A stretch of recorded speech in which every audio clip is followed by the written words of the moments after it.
Welcome, everybody. Welcome to this new, very exciting project we are starting with you today. I'm Alessandra Campo. I'm an associate lecturer at the Institute of Anthropology of the Pontifical Gregorian University. And we, as I was saying, we are starting today something that is really exciting, at least to me, as we have been working on this project for months, to propose you something we would like to share with you. And this will be something regarding heroes, but you are probably already thinking of Superman, Batman, those kind of heroes. That's not what we are talking about today, and the next steps we will hopefully take together. We are here to talk about ordinary heroes, the heroes we met, the heroes we are in everyday life. And this is a quite inspiring and challenging topic. And in deciding to start this topic, we have chosen a quite interesting image. I would like to comment with a great colleague and friend who is sitting here in front of myself, who is Dr. Angela Rinaldi. Hello. Who is associate lecturer at the Institute of Anthropology, as I am, but she is much more than this because she is also the teaching coordinator, so actually she is the boss, I should say. And she is quite an expert in the field we are dealing with this, which is the effort of promoting good relations. And she has a big expertise in the field. She has a PhD in social teaching of the church and public ethics that she got in the Faculty of Social Sciences of the Pontifical Gregorian University in 2019. And the topic of her research regards unaccompanied minor migrants in Italy. She also had research experiences and publications about sexual abuses of minors within the Catholic Church, abuse of power, the culture of safeguarding, and human formation. In 2014, she got a master's degree in international cooperation and development at the University La Sapienza of Rome. And currently, as I said, she works at the Institute of Anthropology as an associate lecturer. So, hello. Welcome, Angela. Nice to be with me today. I'm glad to be here. Yeah, it's quite a challenge what we are going to do today. Yeah, yes. Talking about ordinary heroes. And the idea is that we convey that we meet many of them on our... Hopefully. Yeah. And perhaps we are not all aware of much ourselves are ordinary heroes, which doesn't mean less powerful. Yeah. And that's why we wanted to start with a quite, might be strange idea, using an icon which is not much used. Yeah. Because, when we talk of heroes, we always talk about having magic, superpowers, being able of doing incredible things. And there is a part of humanity who is daily doing great things without having magic and incredible power. Mm-hmm. And they or are visibility. And they are heroes. And they are and women. Yes. So these are the first ordinary heroes we would like to talk about. And so this is a quite interesting table because the most important thing is here, which means alcohol and something to eat. But there is somebody else. There is somebody else sharing with us. Who is she? Wonder Woman. Wow. So apparently another super mega hero, extraordinary one. But we have said we want to talk about ordinary heroes. Yes. Ordinary women who find themselves being heroes in daily life. Or do great things. And we are talking about this. So which image could help us? And we found out that Wonder Woman is one of the ones. Yes. It's why? So did you watch the movie? Yeah. Because I watched it recently. I watched them. Yes. Yes. And it was curious to see. I have to say some points. So I know that we cannot speak about everything, but one of the main points I saw is her ability to stay in the world, despite she starts from another world. Yeah, that's an interesting point. Huh? Yeah.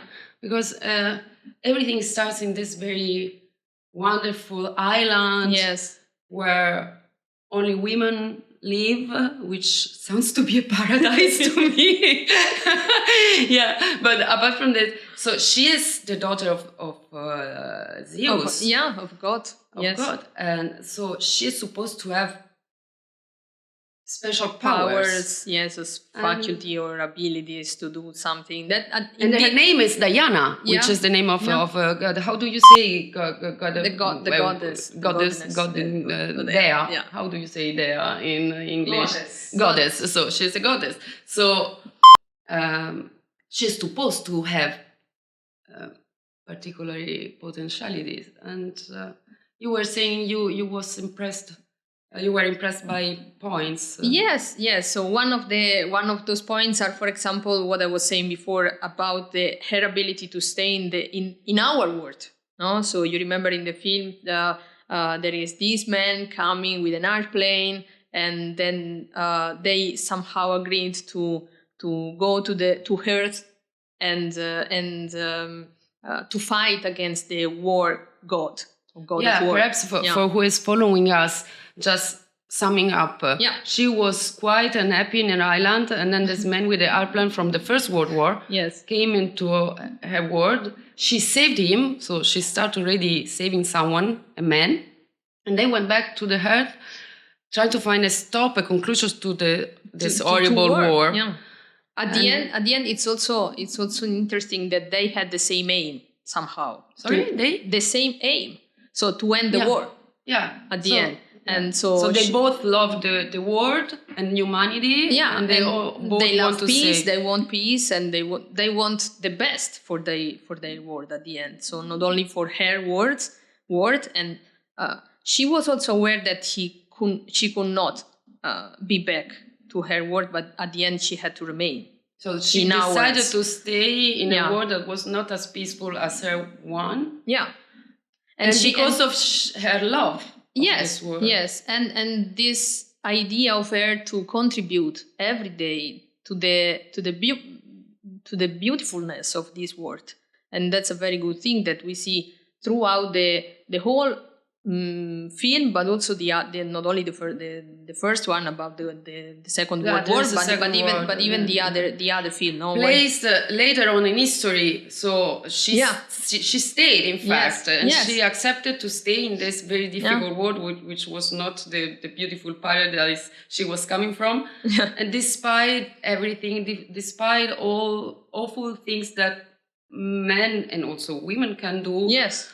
She tried every day to make the world safer and better. Yeah. No? And I don't know whether you also noticed this, because we could say yes, but she was a hero, so of course she could. She had the potentiality, the power for doing this. But at the end, if you look at both movies, at the end she does not really have weapons, because she has this less of truth.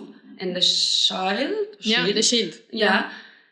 Which are not really... They cannot wound anyone at the end. They promote truth and care. Yeah.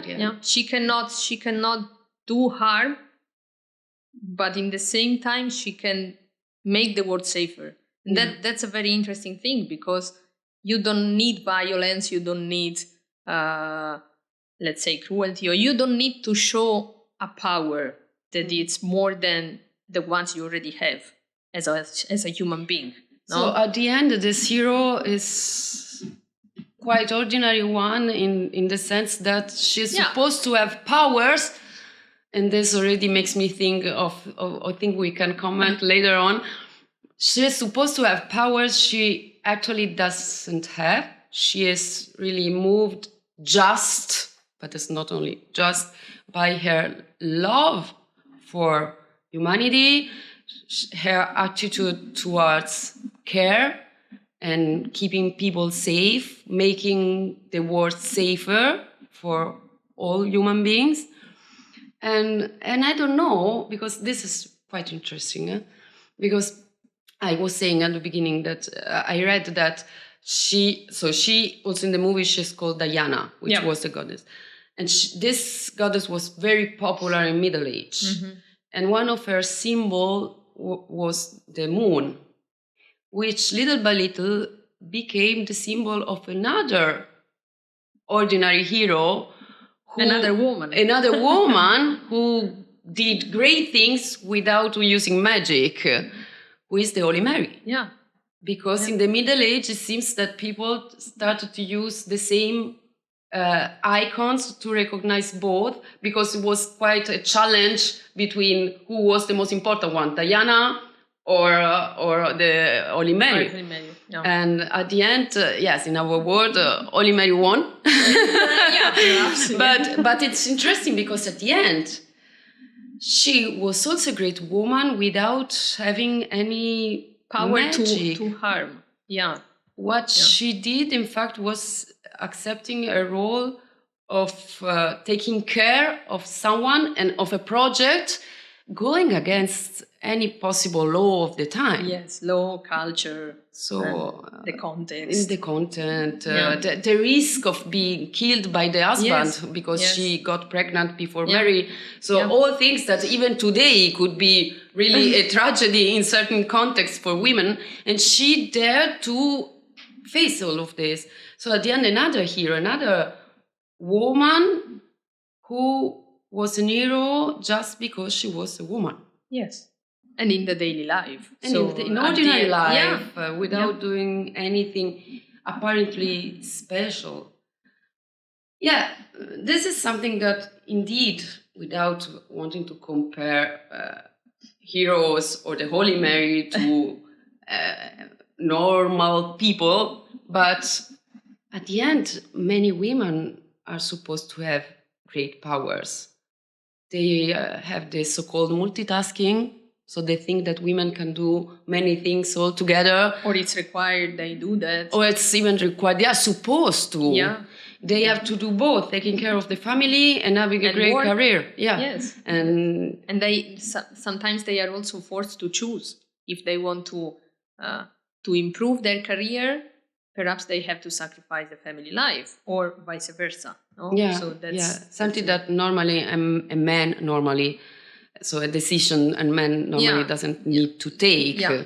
Yes, and we also know that despite this daily life heroic gestures, there are then very difficult contexts where women have to face real violence and discrimination, physical and psychological abuses in different contexts, religious contexts, in non-religious contexts, in very different cultures, in very different countries. It's not something that we can say is to be a bad aspect of only one. No, it's at the end, it's a human problem, and involves everybody in our relationships and everybody in our context, in the context where we live.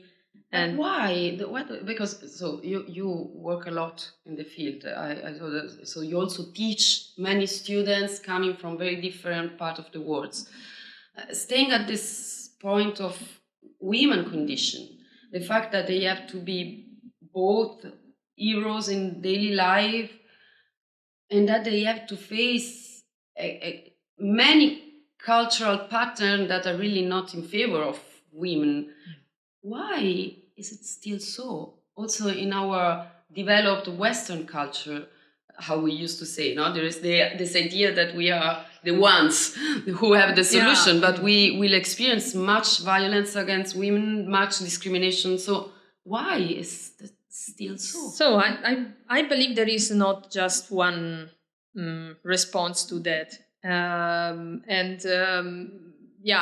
First of all, culture is a process. So the way to create culture, it's not just something that starts today and tomorrow it finishes. No, but it's something that it's built up or set up throughout the years, and that's crucial to understand, because we are the fruit of our, let's say, fathers and mothers' cultures. No, so. For example, I have also the chance to train young people no, in my parish, in my context, and even in the formation we have at the university. So, and we are in front of a system of cultures and system of context or settings or categories where women are supposed to do something and men are supposed to do something else. And if you start a process of developing,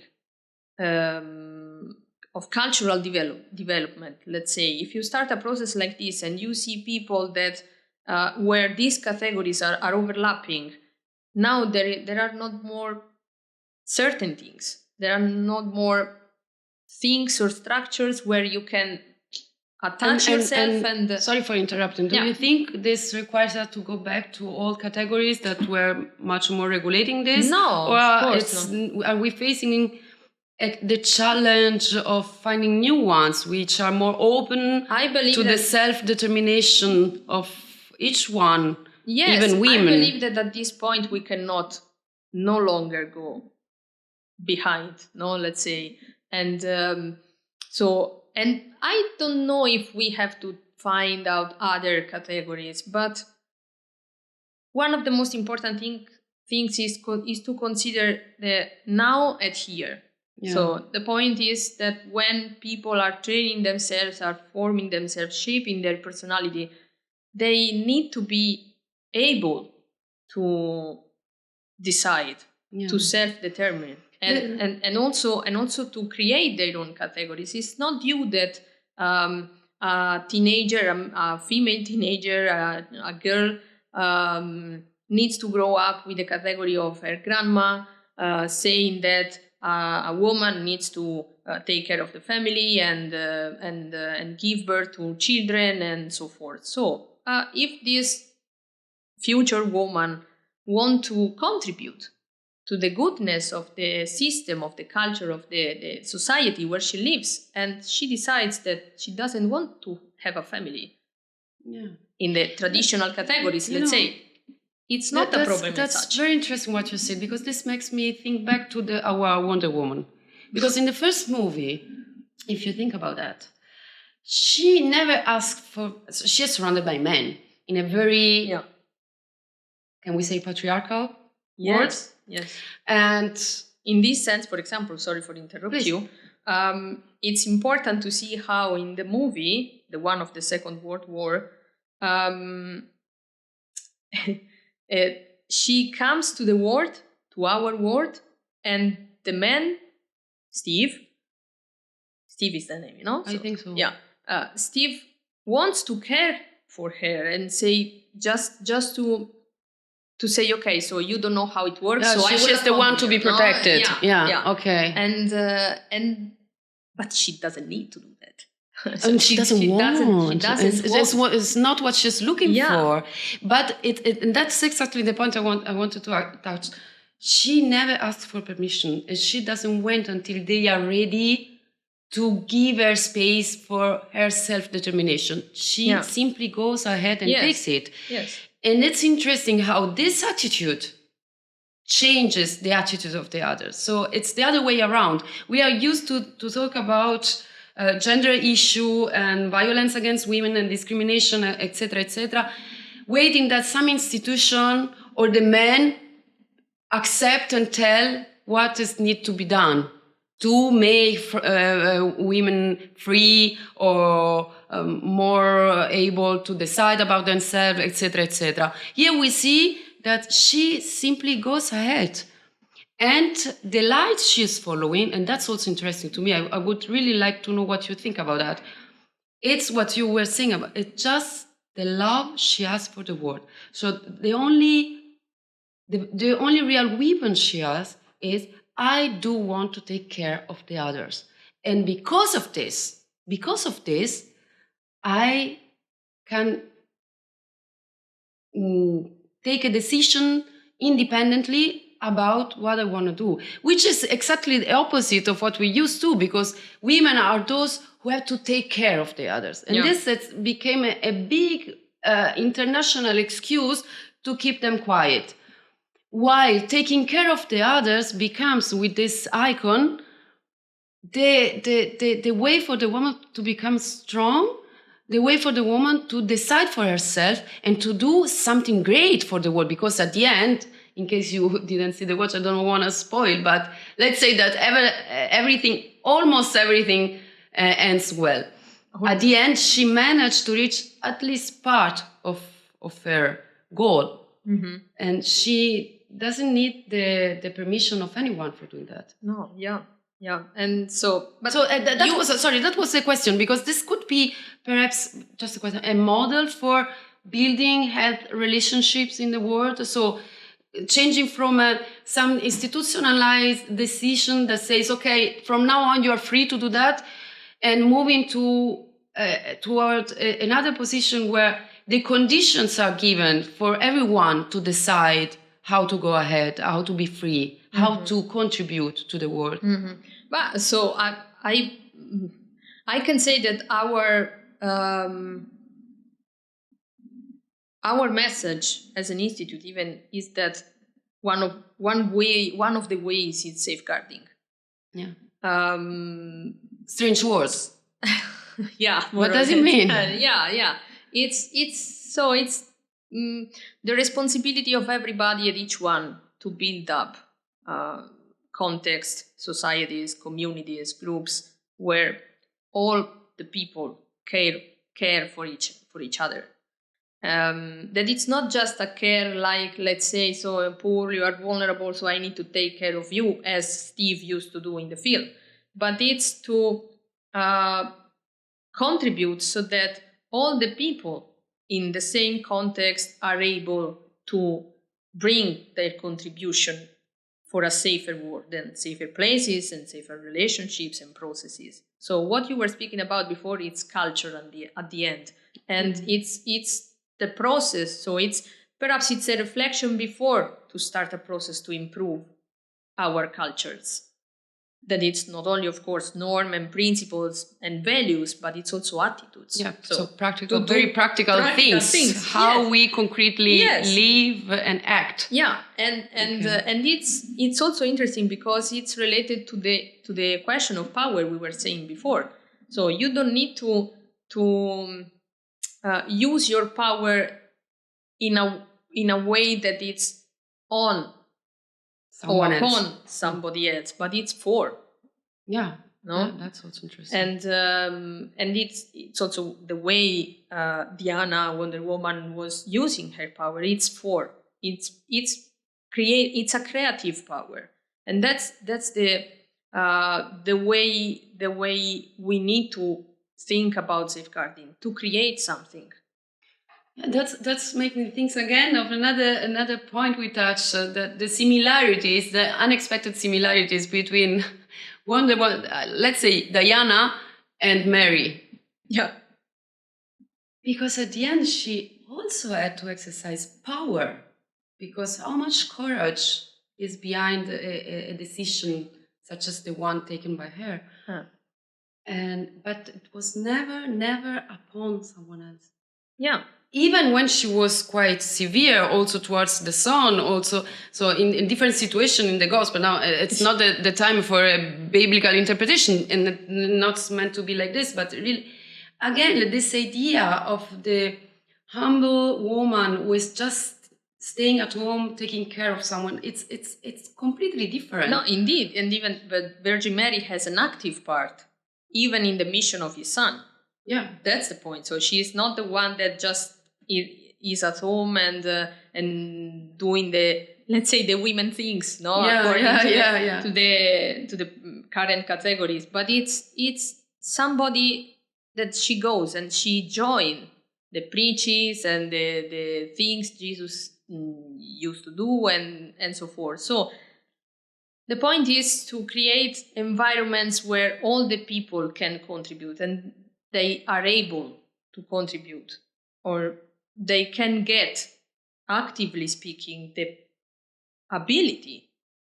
So the scholars of the theories of human development spoke about capabilities. Yeah. So this active way to be able to do something. So it's not something that it's given, but it's something that the person can develop throughout the life. So you give the person the possibility, you create the space and promote the conditions where each one can develop. Yes, actively themselves. Yes. Yeah. Yes. This seems to be a very long-term process, however. Of course. So because what happens with Diana in the first movie only lasts a few months or weeks or even days, I don't remember. But this seems to be taking a bit longer. It's a process where we need to overlap the power categories we used to have. Because when we speak about power, of course, you can also see the other heroes, no? The men heroes, let's say, no? They have their powers that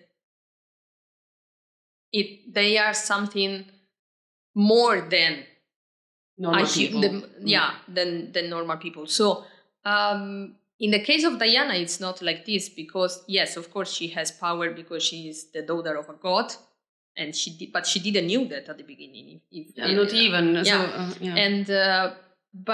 But she used those power to overlap the power categories. And it was the same with the Holy Mary. Can you repeat this? So you're using the power to overlap the power categories. So it's not about the negation of power. No, because this is another thing that we need to get rid of power as such to create a safer and peaceful world. Yeah, this is not the point. Listening to you.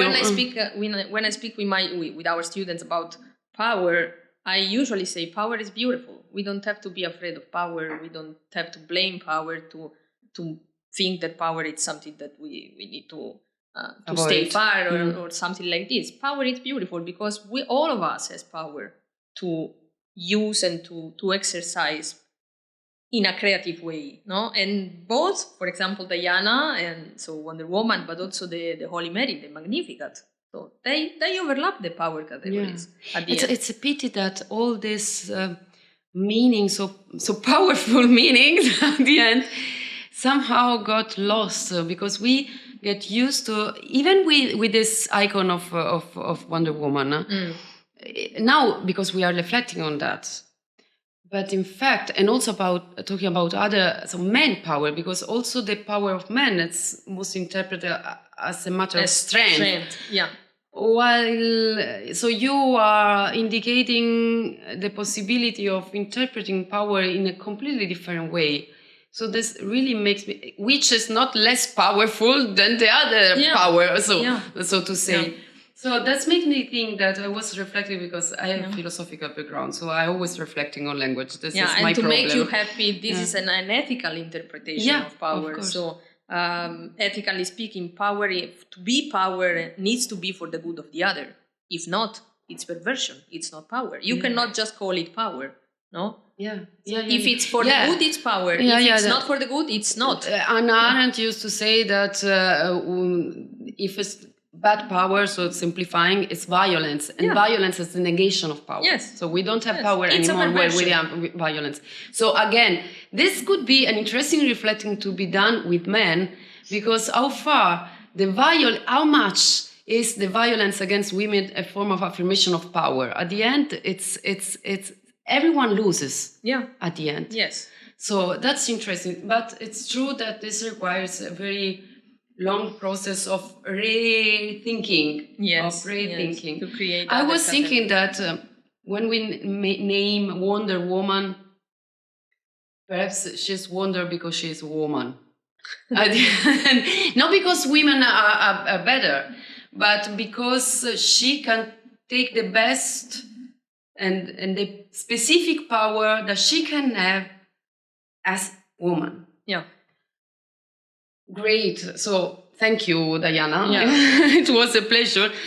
Angela, thank you for what you have shared. Our time is almost over. So I was thinking that perhaps this is the chance for us, first of all, to say cheers. Of course. To you, to this project, to all who are following us, and to the next steps that I really wish we will take in this conversation also with other guests about such delicate topic. Yes. So please keep following us, because this is really only the very first appointment. And let me take the chance to thank Angela for her presence welcome. here. It's a pleasure. To thank the Institute of Anthropology that is hosting and promoting this within the Pontifical Gregorian University, and all people behind the scenes that you don't see but are doing a lot, and Mirti and Nedo, sorry, I forgot the name, and there are a few others that are watching us from behind the scene, without whom this would have not be possible. So thank you. Let's stay in touch. Keep following us, and cheers. Cheers.